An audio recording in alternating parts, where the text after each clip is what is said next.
Well, hello there. Welcome to the World of Zwift. I'm glad you can join me, OJ Borg, what is sure to be another jam-packed episode full of Zwifters Zwifting Zwiftly. Let's see what's coming up in this week's show. I take my Zwift Academy training to the beautiful island of Mallorca to take on the Mallorca 312, my biggest ever in real-life challenge. Matt Lieto guides us through both Zwift Academy Run and Tri workouts. Shayne Gafney is back with the latest workout of the week. And Matt Stevens recons the final course of this season's Zwift Racing League. I told you it was going to be a bumper-packed show, and you certainly don't want to miss any of it. And if you want to be updated on everything that goes on in the world of Zwift every single week, make sure you click the subscribe button. And while you're there, why not hit the like button as well? And while you do that, let's take a look at what's been going on this week on Zwift. The Zwift Running League is back for its third season, run by our friends over at WTRL. The 6-week season kicks off on November 12th with multiple races across multiple time zones for multiple abilities. Race 1 will see teams of runners lace up and take on the 5.1 kilometre Kappa Quest reverse route in Macquarie Islands. Team up and sign up in the links below. From running to riding, the best of the best in Zwift Racing took on the hills of Harrogate in the 4th round of the Zwift Racing League Premier Division. The Yorkshire terrain provided a scrappy affair in the women's race, with the leading pack whittled down pretty much early on. After twice claiming maximum points on the QM segment, Movistar's Beth McKeever crossed the line ahead of Heino Cecilia Hansen. But it is Hansen's team, Heino Racing, that still remain on top spot over Aeonian Racing. The men's race proved to be just as frantic as BZR Racing recorded their first stage win of the season as breakaway specialist Lennart Tugels did what he does best and held off the chasing pack in the closing kilometre. But the ever-present Next Esports presented by Insured Team, well, they positioned 3 riders in the top 10, meaning they now hold an overall lead going into next week's team time trial. The first Continental Open qualifying event for the upcoming UCI Cycling Esports World Championships are set to take place this coming weekend on November the 13th and 14th. The event is open to A and A+ category riders who haven't been invited via their national federation or by taking part in the ZRL Premier Division. Those racers who progress past this round will make their way to the Continental qualifying round later this month ahead of the World Champs, which take place in February 2022. To find out more, click the link below. And if you are eligible, sign up. Now, last week on the World of Zwift, I was on the island of Mallorca. Now, why was I there? Well, I was in the Mediterranean cycling mecca to take part in the Mallorca 312. Would I complete the 5,000 metres of climbing? Would I finish the 312 kilometre course? All within the 14-hour time cap? Let's find out.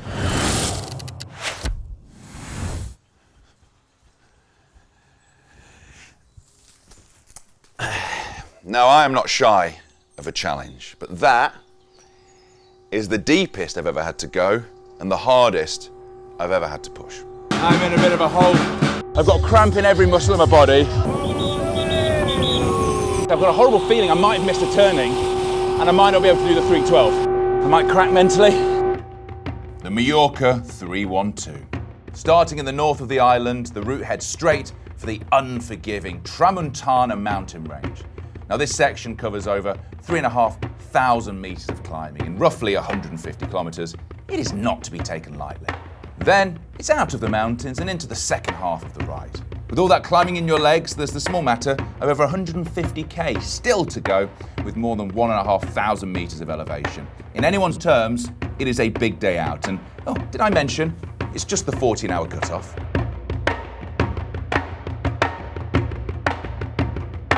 Well, I woke up this morning full of energy, but I think I've realised it was nervous energy. Bag of nerves.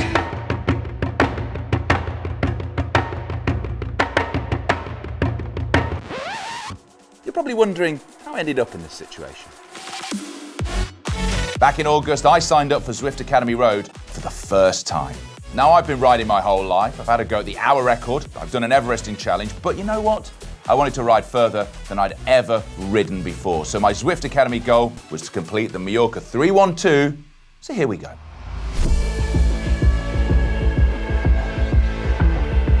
First 5-10 kilometres I thought were supposed to be neutralised. It was like a crit city race on Zwift. I swear, everyone hammered off from the gun, and I was twitchy. So I got to the first climb, which was the Col de Femenia, 7.6 kilometres long at an average of 6% gradient. And you know what? It was a surreal environment because nobody was talking. Everybody was super quiet. There was heavy breathing and everyone just churning it out. Then it was up to the Puig Major, which is the highest point in all of Mallorca, a 14-kilometre climb at 6.2% average. And oh man, I was suffering. After that first feed stop, it was time to go down, baby. Yes, down. Simply one of the best descents on the planet. I made it to the next feed zone, which is, well, I don't know, 150k or something like that. Over 5 hours in the saddle now. Everything hurts and I can feel cramp coming on. I do not know how I feel. I think I'm all right, but who knows? My legs keep going a bit jellified. The last big climb is just up here. To be honest with you, I'm in a bit of a hole. Everything started to hurt a bit, and then mentally I started thinking, I can't do this. Climbing wise, I've still got 1.5 after Zwift left to do. When you get into 200 kilometres and you're thinking, okay, this is now much further than I've ever ridden before, and hang on a second, I still have more than 100 to go. I was just struggling. Okay, double emotional moment here. First emotional moment is I've just hit 212 kilometres, which means it's below 3 figures. I feel like I'm out of the hole I'm in. I can mentally work out how much I've got left to do. I feel like that's good. I'm on the back of a pace line, that's good. The problem is I've got a horrible feeling I might have missed a turning and I might not be able to do the 312. I don't know where I am. I have no idea. The turning's here for the 312, but there's currently a very large argument going on between some Spanish guy and I think that's the police, and they've blocked the road off. All right, there's another turn up here apparently, so the 312 is back on. So after the drama of getting completely lost, I was all over the place mentally. I had about 60k to go, just trying to hold it all together. Staying in that group was so important. No muscle in my body works anymore. I'm struggling to put food in me because I feel so sick.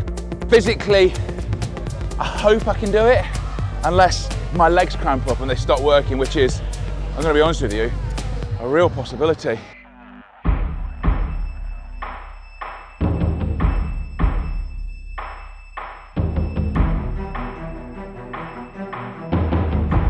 I've gone absolutely all in here. I just feel like if I drop them now, I might crack mentally and just, God, I don't know, maybe not even make it to the end. Jump in the car with you.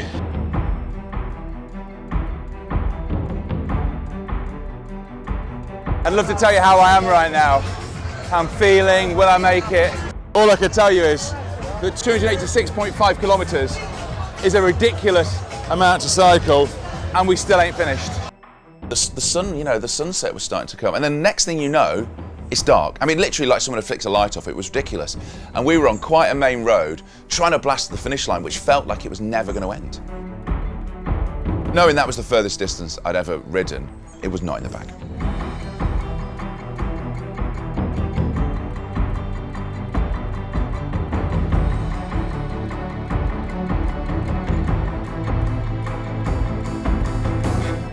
So I rolled over the line, and it was pure relief. I mean, it sounds like a cliche, but just because things are cliches doesn't mean they're not true. Started in dark, ended in dark, mate. Cheers, thank you. Fantastic. Thank you. Come on, ask me the question. What's that? OJ, did you ride 312k? I didn't. I rode 317 somehow. I don't know how I did that flex. No, I do know. I'm bloody minded. When I set myself a challenge, I do it.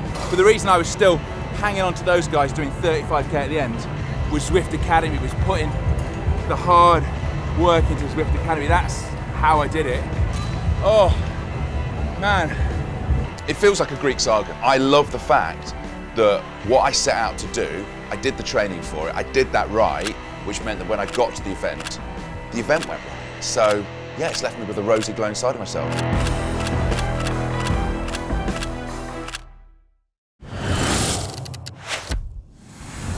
That has brought back all of the emotions. It really, really has. And I can quite honestly say that the Mallorca 312 plus 5, 317 baby, was one of the toughest things I've ever attempted on 2 wheels, and I wouldn't have made it without the Zwift Academy road training program. Talking of which, here is Lieto to tell us more about what the Run and Try program has in store this week.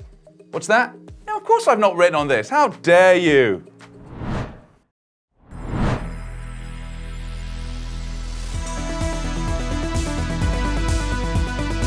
Matt Lieto here. Hello and welcome to your weekly dose of all things ZA. As always, I got a jam-packed lineup in store for you. Coming up, we delve into this week's workout for Zwift Academy Tri, meet another member of this year's ZA Tri team, check out the latest ZA Run workout, and join Kelly Ruck for her latest session. This week's bike workout for ZA Tri is all about your 70.3 development. These interval blocks will get you working just over and just under your race pace power with the goal of improving your strength for a 70.3 triathlon. ZA Tri Run Workout 3 is designed to improve your form while running at high speeds.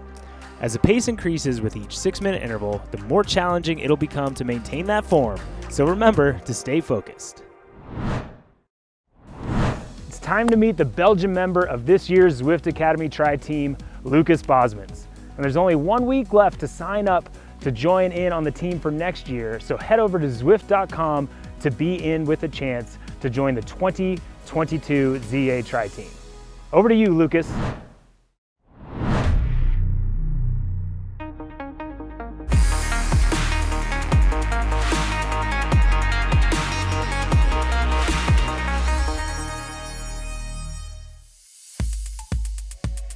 The thing that triathlon gives me perspective is the fact that it's really hard. It makes all other stuff in life a little easier.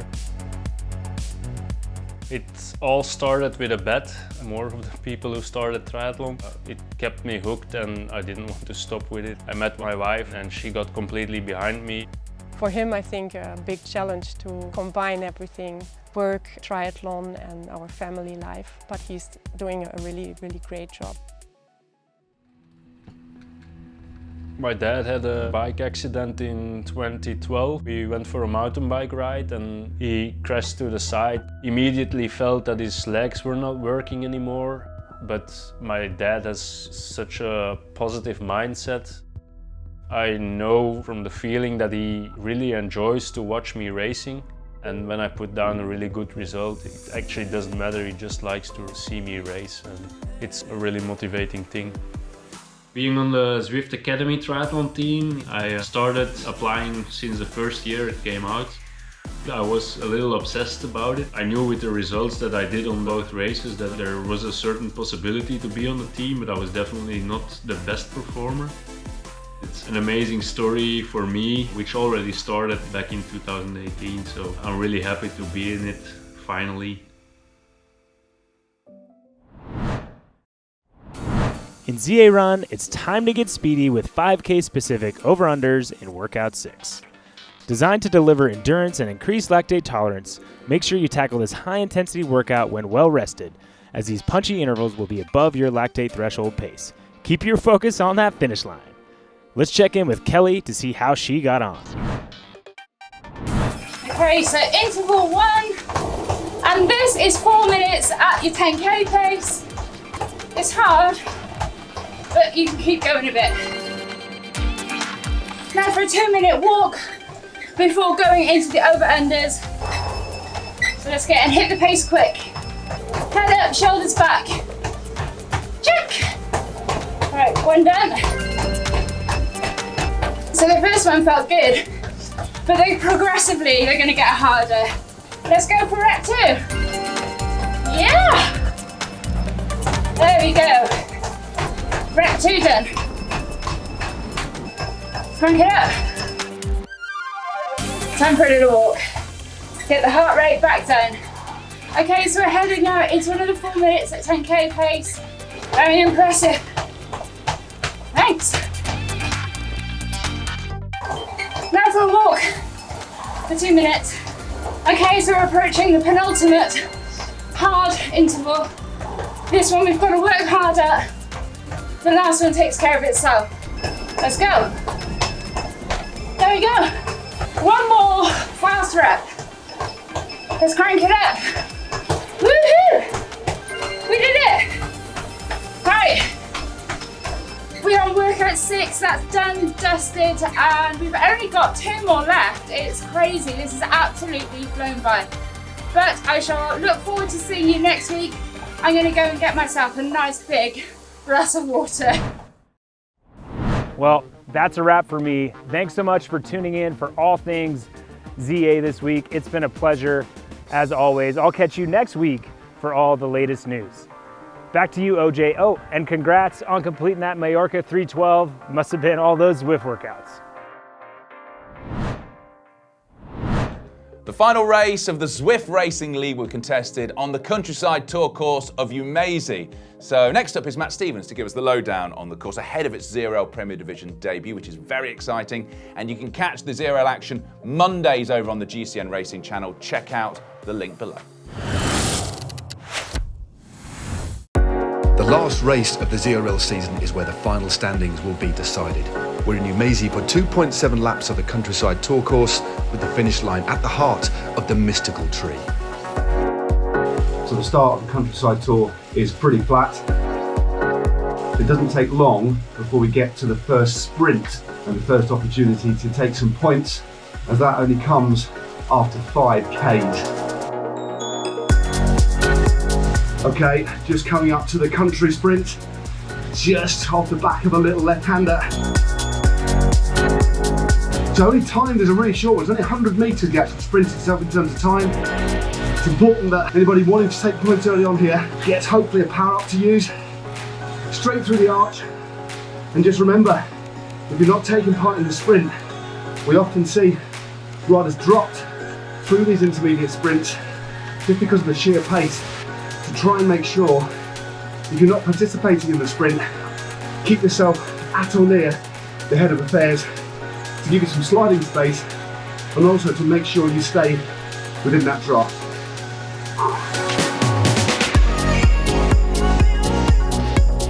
Just a little tip as well, not long after the country sprint, in fact only a couple of Ks, is a little climb to Onsen village. It's only 4 or 5% for 300 to 400 metres, but that's definitely will sting the legs to make sure you're in a good position up there, just in case things start to really thin out a little bit. Over the top of that, back on the flat before we commence the climb. But it's not long that we start the temple climb. It's 2.5 Ks at 3.6%, but it does pitch up. And there's some small plateaus in there, so it's not a very even climb at all. It drags up, then there's some steep pitches, but maximum gradients of at 9 or 10% on this climb. It's going to be a tough one, and the deciding part of the race, without shadow of a doubt. On to the temple climb now. It's a long one, 2.5 Ks, but the average gradient doesn't give you a true indication of how steep this climb is in parts. Pitches up at 7, 8, 9 and 10%. It is really, really quite challenging and really plays around with your ability to stay into a rhythm because of all the different gradients. Now from a power up perspective, you're going to want to use the feather, that's for sure. But if you have got that coming into the finale, into the finish, remember this race finishes in the heart of the mystical tree at the top of the climb. You want to use that power up, the featherweight power up, with about 400 metres to go. Because the road pitches up to around, or a dirt track should I say, pitches up to around 7%. And then, if you've got a draft power up, save that for the last 300 metres, because the last part into the heart of the mystical tree is absolutely flat. So almost like a sprint finish, although it's on the top of the climb. We've got 3 ascents of the mystical climb. If you're not going for the points, just make sure you give yourself a little bit of sliding space, especially over the top of the climb. The descent itself isn't particularly steep, 3, 4, 5%, so you will need to keep pedaling, but definitely try and use the anvil on the steeper parts of the descent. And then on the descent, we come back through to the outskirts of the castle and the marketplace, and we start this all again. Should be a great race.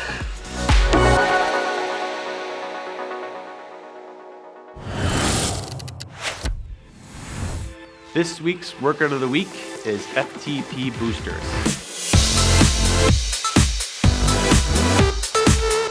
This week's workout comes from our Look Cool Training with Legends campaign.